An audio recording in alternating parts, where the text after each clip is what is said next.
I have no experience with a rice cooker, and so I was interested in getting something that would be kind of not too big, but good for, you know, 2 people. So this worked out great. The manual it's a lot. It's in different languages, but it was a little bit of, took a little bit to wrap my head around it. What I found most helpful is this chart here. And this tells you how to cook it.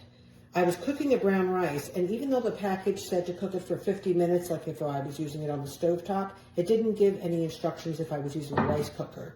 So rather than use the package directions, I went with this. Brown rice, 60 minutes, 1-to-1 ratio.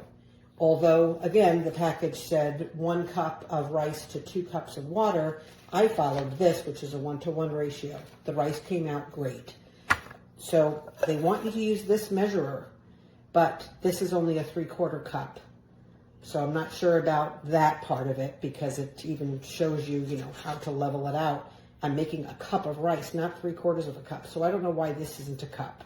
There's no reasoning for that, in my opinion. So I put a cup of rice in here and level it out. You put the basket in here. They want you to kind of swivel it around. There's a mechanism in the very bottom, that silver thing there. I just want you to make sure that the rice is level. Then I added my 1 cup of water, and then I shut the lid. When I shut the lid, I plugged it in. I'm not going to do it now because there's nothing in it. I don't want to start it with nothing in it. I shut the lid, and when I plugged it in, it automatically lights up this whole top. And it's easy because it was listed there. Everything that was on that list, white rice, brown rice, etc., is listed. So I just popped through the menu until it got to brown rice, and I pressed start, and it automatically went for 60 minutes. And as it's going, you could see through the steaming vent here, right here, you could see the steam rising out of that as it cooked, and I could smell the aroma of the rice as it's cooking. When that 1 minute was up, it went into the warming mode and kept a running clock as to how long it was in the running mode for under warm setting. So I let it go, stay warm for maybe 5 minutes, and then I push the button and use the scooper that it comes with, a very nice flat spoon that has a little rest. Scooped it out. You don't want to use anything abrasive in here because you'll scratch the surface. So it worked out great. I'll try it with some other things and follow that same chart for the cooking. Next, I'll try like a white sticky rice and see how that goes. There you go.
It will do this until the water boils, and then it'll start.